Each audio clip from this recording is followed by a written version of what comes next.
La santé au naturel avec Olivier, notre naturopathe. Bonjour Olivier. Bonjour Hervé. Ah dis donc, les boissons énergisantes, ça porte bien son nom. Hein. Ça booste l'organisme. Hein. Oui. Et c'est bon au goût peut-être. Au goût peut-être. En fait, j'ai jamais goûté, hein, je ne pourrais pas dire. Je soupçonne que ce soit bon au goût parce que sinon il n'y aurait pas autant de personnes qui en boivent. C'est une question d'un auditeur, hein, et c'est un cas particulier, enfin malheureusement peut-être pas si particulier, qui consomme donc du Monster, du Red Bull, qui a 37 ans, une activité normale, donc travaille et fait peu d'exercice physique, et qui consomme 4 à 6 canettes par jour. Là tu es en train de me dire que le Coca, c'est bon, je peux y aller plus que le Monster.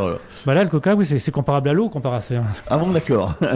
Non, donc on peut se venger sur le Coca. Peut-être pas trop, parce qu'il doit y avoir beaucoup de sucre dans le Coca. Oui, en fait, ce sont des drogues, hein, on est sur des drogues, n'ayons pas peur des mots, des drogues légales du coup, un peu comme l'alcool, comme le tabac. Ce sont des boissons qui sont très riches en caféine, en taurine, en sucre ou en édulcorants de synthèse, en vitamines, hein, qui vont bien souvent aussi dépasser nos besoins, les apports maximaux tolérables. Sachant que les vitamines B en particulier vont agir sur le métabolisme énergétique, donc c'est pour ça qu'ils en ont mis. Il va y avoir aussi des plantes toniques comme le ginseng, le guarana qui va aussi apporter de la caféine. Donc en fait, oui, une addiction à ces boissons, c'est surtout une addiction à la caféine. Et le risque d'addiction est très réel puisqu'il y a des dépendances importantes à la caféine, bien sûr. Addiction réelle, et du coup, les risques aussi pour la santé sont réels. En particulier, il y a des risques cardiovasculaires. Hein. On va pouvoir avoir des sensations d'oppression, des douleurs thoraciques, des tachycardies, des palpitations, de l'hypertension, des troubles du rythme qui peuvent aller jusqu'à l'arrêt cardiaque. Hein. Il y a des morts. Hein. Il y a eu des morts avec des addictions sur des personnes qui buvaient plus que 4 à 6 par jour. Je crois que c'était autour de 8. Mais voilà, on peut mourir en buvant ce genre de choses si on en boit trop. Des risques aussi psycho, hein, de l'irritabilité, nervosité, anxiété, crise de panique, hallucination, épilepsie. Donc la consommation de ces boissons c'est un risque quand même qui est réel et qu'il ne faut pas négliger. L'apport de sucre, hein, il n'y a pas que la caféine, il y a l'apport de sucre qui est quand même nettement présent. Oui, la taurine, je crois aussi. La taurine aussi, tout à fait. La taurine, on en a besoin, c'est bon pour la santé, mais oui. c'est toujours question de quantité. Voilà, c'est une question de dose. Mais ouais, j'ai trouvé sur Internet un petit tableau qui récapitule un petit peu les concentrations en caféine et en sucre dans justement plusieurs de ces boissons. Donc si on prend un 35 centilitres de café classique, on va citer Starbucks, la marque, donc ce café-là qui a été analysé, dans 35 centilitres, il y a 240 mg de caféine, il n'y a pas de sucre. Dans un thé, dans 25 centilitres de thé, on va avoir seulement 30 à 50 mg de caféine. Donc le thé contient quand même de la caféine. Oui, tout à fait. Même si c'est sous le nom de théine, je crois. Non, voilà, tout à fait. Mais il y aura quand même une forme de caféine.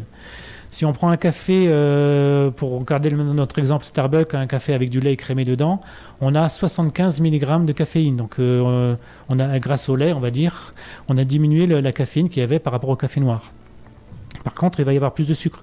Dans ce café avec du lait, il va y avoir 13 grammes de sucre, c'est-à-dire l'équivalent de 2 morceaux de sucre.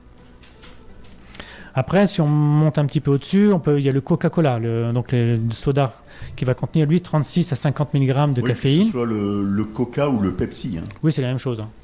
Et là, par contre, c'est le sucre qui s'envole. On monte à 40 grammes de sucre, c'est-à-dire 7 morceaux de sucre dans une canette de 33 centilitres. Et après, on a les boissons énergisantes. Donc, on est encore un cran au-dessus. Donc, Red Bull, par exemple, en 25 centilitres, on a 80 mg de caféine et on a 4,5 morceaux de sucre dans la canette.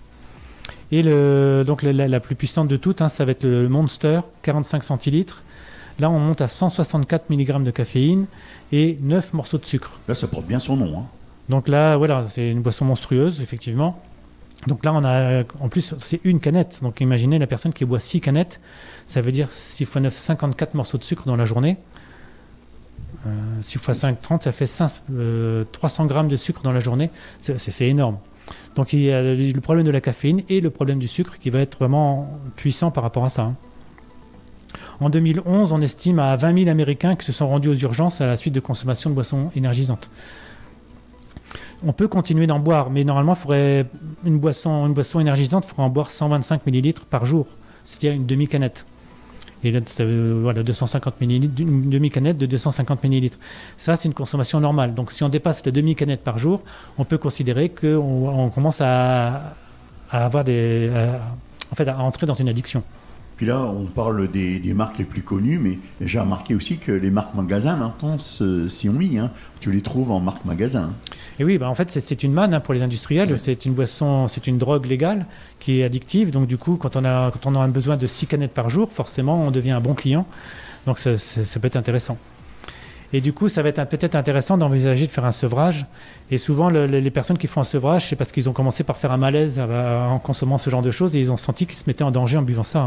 Hein. Le malaise, ça commence par des étourdissements, des vomissements, palpitations, maux de tête. Et souvent, ils peuvent se retrouver ils peuvent avoir peur de mourir pendant ce malaise. Et souvent, c'est ça qui va déclencher la volonté d'en sortir. Donc, des pistes pour en sortir, il y a des solutions. Hein. En fait, on va travailler sur l'addiction à la caféine.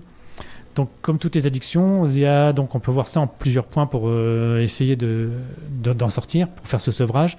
Première étape, ça va être de se préparer mentalement. Donc, de se donner peut-être une date. À tel jour, je commence mon sevrage. Donc, on fait une préparation mentale. Ça va toujours être important, ça. Après, peut-être aussi, pour s'aider, ça va être de choisir une boisson de rechange. Quand on a envie de boire notre boisson énergisante, de boire autre chose. C'est un peu comme celui qui veut fumer une cigarette. C'est le geste qui va être important de pallier. Mais si je tombe à boire 1 litre de café le matin, 1 litre de café l'après-midi avec 5 morceaux de sucre par tasse, je suis pas dans le bon là non plus. Non, ce ne sera pas une boisson de rechange. Ouais. Non, la boisson de rechange, ça pourrait être de l'eau. Ça, c'est ce qu'il y a de plus simple, mais ça peut être aussi du thé vert, ça pourrait être une eau gazeuse. Une eau gazeuse, ça peut peut-être être intéressant parce que ça va ressembler peut-être un peu plus par les bulles à ce genre de boisson. Évidemment, on ne choisira pas une boisson alcoolisée non plus. Pour faire cette boisson de rechange. Et bien sûr, on peut aromatiser, on peut ajouter du citron, par exemple, dedans, ce genre de choses. Voilà, l'idée, c'est de trouver quelque chose qui va pouvoir permettre de conserver le geste. Après, faire aussi tout un planning pour arrêter progressivement. Donc, sur une semaine, par exemple, on va enlever une canette chaque jour, une canette de moins. On fait ça pendant une semaine. Et puis après, la semaine suivante, on enlève encore une canette. Et comme ça, voilà, progressivement, il va falloir trouver le rythme qui vous convient, bien sûr. Peut-être qu'une semaine, c'est trop rapide. Peut-être c'est suffisamment rapide. Mais voilà, préparer un planning de diminution pour arrêter progressivement. On est sur des boissons énergisantes, donc ça booste quelque part. Donc si vous diminuez votre booster, votre boisson énergisante, il va falloir vous prévoir des temps de récupération, des temps de repos. Donc ça veut dire qu'il va falloir consacrer vos jours de repos, par exemple un jour le dimanche, pour prendre cet exemple, pour peut-être faire en même temps une petite détox, pour vous donner un petit peu l'occasion au corps de faire le ménage en fait. Donc ça va pouvoir aider le corps à éliminer en fait tout ça. Donc pendant cette détox, manger beaucoup de fruits, beaucoup de légumes, peut-être prendre des compléments multivitamines, un peu plus de vitamine B pour justement aider le corps à avoir quand même de l'énergie et avoir quelque chose qui va ressembler à la caféine sans consommer de caféine. Bien sûr, la détox, ça veut dire boire beaucoup d'eau. Donc de toute façon, boire un peu plus d'eau, ça va permettre au corps de se laver et de se purifier, ça va nettoyer les organes internes. Une autre façon de faire, pour vous aider, ça va être pas forcément vous lancer dans cette démarche tout seul. Donc peut-être trouver quelqu'un qui voudrait aussi arrêter, puis comme ça on peut se motiver. Voilà, et être accompagné. On peut aussi faire la promesse à quelqu'un qu'on respecte. Et du coup, on va être un petit peu tenu, ça va nous aider. Cette promesse va être une aide. Donc voilà, ça fait pas mal de solutions et ça va vous aider en fait à garder la motivation et à rester sur le chemin du sevrage.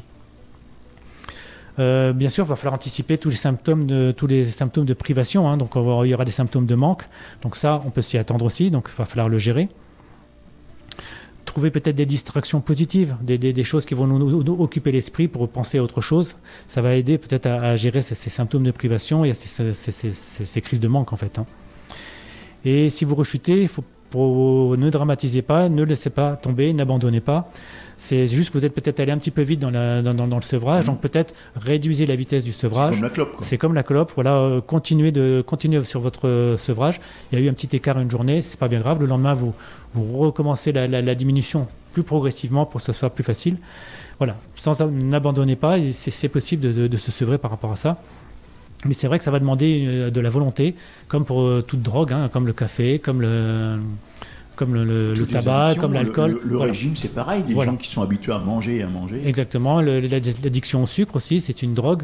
Donc toutes ces addictions, sans arrêter, passer à autre chose, c'est pas facile. Ça demande de la volonté.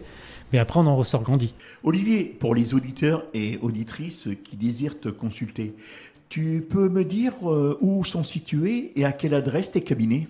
Oui, tout à fait. J'ai donc 2 cabinets. Le premier à Noyon, il est au 8 rue de l'Évêché, c'est à côté de l'hôtel de Cèdre, sur le côté de la cathédrale. Et le second, c'est à la maison médicale à 5 place Choiseul à Compiègne, sur le cours Guinemer. Je suppose que justement, il faut prendre rendez-vous par téléphone pour que tu puisses tout à fait. être présent lors des consultations. Le plus simple, oui, c'est de nous contacter par téléphone. C'est le 06 28 05 72 44. Alors sur Noyon, tu consultes quel jour? Alors le Noyon, j'y suis le lundi, tous les lundis. Et sur Compiègne, c'est du mercredi, jeudi, vendredi, samedi, toute la fin de semaine en fait. Tous les renseignements que tu donnes dans cette chronique, on retrouve tout ça sur ton site internet. Et on peut prendre aussi rendez-vous pour te consulter sur Compiègne ou sur Noyon. Oui, absolument. Il y a un formulaire de contact sur le site naturopathe-noyon.fr, donc on peut me contacter par là. J'ai mis quelques articles aussi avec de l'information qui reprend des fois certaines chroniques. Donc vous pouvez compléter vos informations en allant sur le site, tout à fait. Sans quoi, tu as une adresse mail? Alors l'adresse mail, oui, tout à fait. C'est contact@naturopathe-du6, donc le -o, noyon.fr. On peut te voir sur Facebook? Alors, il y a une page Facebook, tout à fait. Pour me trouver sur Facebook, c'est Olivier Villemin, naturopathe. Mais sinon, vous avez un lien en haut du site internet avec l'accès à la page Facebook et aussi l'accès à la page Instagram. Voilà, donc on pourra aller directement sur ta page Instagram via ton site. Exactement. Tu consultes à domicile? Ça peut arriver, mais ça reste vraiment exceptionnel. Pour les cas exceptionnels. Voilà, exactement. Les personnes qui ne peuvent vraiment pas se déplacer, ça peut arriver exceptionnellement. Alors tu rappelles ton numéro de téléphone? Oui, le 06 28 05 72 44. Olivier, qu'est-ce que je peux te souhaiter? Un bon week-end? Oui, je te remercie. Et n'oubliez pas, prenez bien soin de vous, c'est important. Il faut d'abord prendre soin de vous pour pouvoir prendre soin des autres après. Mais vous êtes la priorité.